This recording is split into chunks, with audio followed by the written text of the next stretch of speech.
5, Part 4. We are on Art and the Act of Eating, which is our last subheading under Food and Shelter. We're looking at The Last Supper, Renaissance, Leonardo da Vinci. This is a fresco mural painted on plaster in Milan, and our friend da Vinci was an experimenter with the fresco process, and that's unfortunately a bad experiment in this case, which led to a lot of damage to this particular fresco, which is important for a lot of reasons, not just because he painted it. At any rate, this is a religious ceremony. It's a biblical story where it's the Last Supper for Christ before Judas, right here, who's looking away from him, betrays him. All the focal point of the whole painting, using one point perspective, is going toward Christ, the top of his head. If you look at all these lines converging in this painting. It also uses the triangle, which is important in Renaissance Christianity, being the Father, Son, and the Holy Spirit. So the triangle is important. Geometry in general is important, going back to the Greeks, but that is our painting here. Ritual and religious ceremony. Also, ritual feast piece that we're in the New World here. We're not in Italy anymore. We're in the northwest coast of the U.S., meaning Oregon, Washington, and Vancouver, BC, into Canada and Alaska up that way. And this is a serving dish from a potlatch. This is a current one, 2005. This is a modern one with bright colors using commercial paints, and this was probably never actually used or never will be used. But this would have been a traditional serving dish where the food would be put here and it's presented carefully with all this design work, which we identify with the Northwest Native cultures. Beautiful dish. A halibut fish in reality have both eyes on the top of their head. So even though this looks like an abstract Picasso, halibut actually do look somewhat like this. So it's a beautiful piece. These would be brought, a potlatch, that phrase is still used. We say potluck. That's where we get the word from, is from potlatch. But a potluck is when you bring a bunch of different dishes to an occasion. Could even be a wedding, but potlucks are more commonly, we bring a serving dish full of food to some festival or gathering. And in this case, a potlatch, the more elaborate and large and the more food brought would be from the more powerful people in the community. Okay, back to Zen Buddhism again. We have our 6 persimmons again, repeating here. And then we have a tea bowl from Japan from the tea ceremony, Satsuma ware. So it's partaking of tea, influenced by Zen Buddhism. It's considered one of the most important rituals in Zen Buddhism, the serving and receiving of tea. And again, simplistic piece, not a lot of a decoration. And then just so you would know, the decoration would have been facing toward the visitor. It's not for, you would turn the decoration away from you. In other words, it's not like you're the one admiring the work. You turn it away from you so others can admire it. But the path to enlightenment can be included in most common activities, and the tea ceremony is supposed to embody the Buddhist ideals as best as possible. The quietness, the simplicity of it, the focus and the concentration. It's very meditative and relaxing. Judy Chicago, and I think this is one of our last. No, we have a few more food pieces. Judy Chicago, this is a super important piece. She now lives south of me in Belen, New Mexico. And she didn't move to Santa Fe like everybody else. Maybe she lived in Santa Fe for a while, but she decided to move to a different area, which is south of Albuquerque. Anyway, this is a famous piece, and this was actually made with students from CSUN back in the 70s, and I got my MFA at CSUN. So I have some connections to this piece.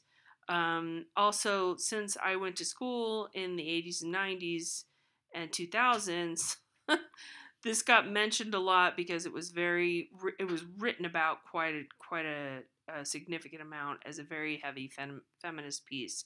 It's very, very large. It's 48 feet. Those are not inches. It's massive. It comes apart in sections. I'm not exactly sure because I've never seen it in person, but it comes apart, I believe, in sections, and that has to be reassembled wherever it goes. But there's porcelain tiles that go across 999 tiles, and there are, I want to say 13 seats, but that looks like more than that here. I think it's 13 seats per triangle. The triangle is supposed to be a feminist or a female symbol, and it's also important that each place setting is a woman like Georgia O'Keeffe or different women of historic significance that were not as focused on or not as famous as they could have been. In this time and this era, somebody like Hillary Clinton. I don't know how you feel about her, but anyway, she would have been honored in a kind of more even way today than she would have 30 years ago, 40 years ago, 50 years ago. So that's her commentary on this. She brought a lot of these women that were here at the Frida Kahlo's here too.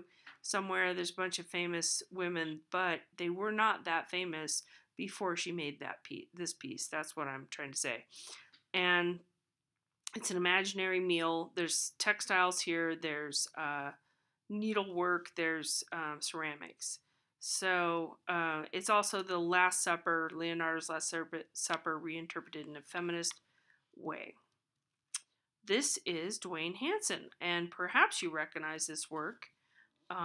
It's hyper realistic, what we would call, and you know how we we look at people in the 70s with this minimalism, and there's just like a block of wood or a piece of cast concrete or some steel, just a steel cube, and then we look at Dwayne Hansen in that same time period or a little bit after, and he is going for just hyper realist. Everything has to be exactly perfect. Now, the chair is a real chair and a real table, and we even still see these types of chairs are still made, and this table is still made, and even that napkin dispenser I've seen still made, and so on. But a few things have changed to show some age. Maybe the Coke bottle, salt shakers, and the ashtray on the table. We wouldn't see that nowadays.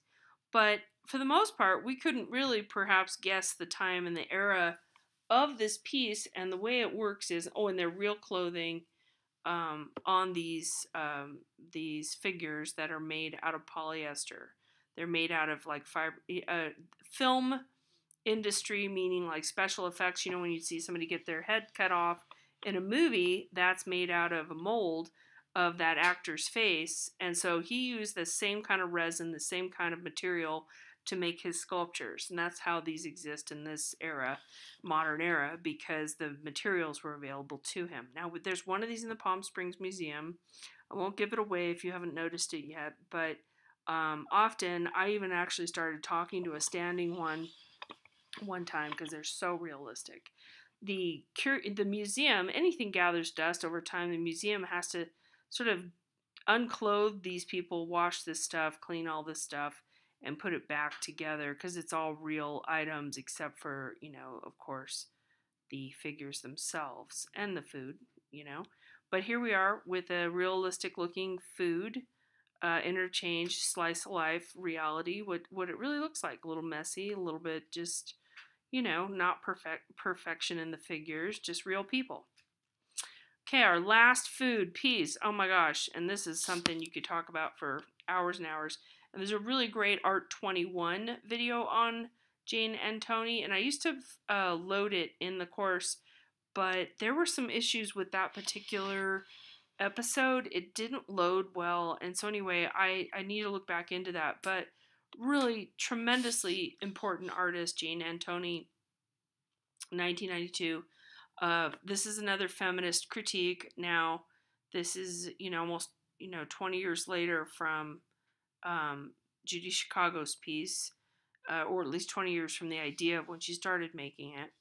And this is a contemporary piece, and she's breaking this down into these two pieces here that are large blocks, just like a block of granite, although this one's lard and that one's chocolate. So she's commenting on food for one thing, and she's commenting on a female stereotype of, like don't eat too much fat and don't eat too much chocolate. That's what women do, and they gain weight, and that's a bad thing. And then in here, she has changed all this lard into lipsticks. She chewed, basically, those are her real teeth marks, chewed on the chocolate, chewed on the lard. The lard were turned into real lipsticks. I think you can buy them. I don't, not that you want to use them because it has their germs on them, whatever. but, but the idea is that she's making lard into lipstick, so there is a beauty material. The ideas of feminine beauty and the objects related to them. And then with the chocolate itself, she chewed that up and spat it out. Both of these were spat out. But in the chocolate, she spat it out and remolded it into pretty little chocolates like you'd get at See's Candy. So it's kind of funny. I find humor in it, but it's also rather a dark piece or a dark commentary on women and eating disorders, women in beauty, traditional sculpture versus our modern era and materials. There's quite a lot going on here, and I enjoy her work quite a bit. Some of it's quite heavy, though. All right, I think we're done on food. We're going to get into shelter, and I will switch videos.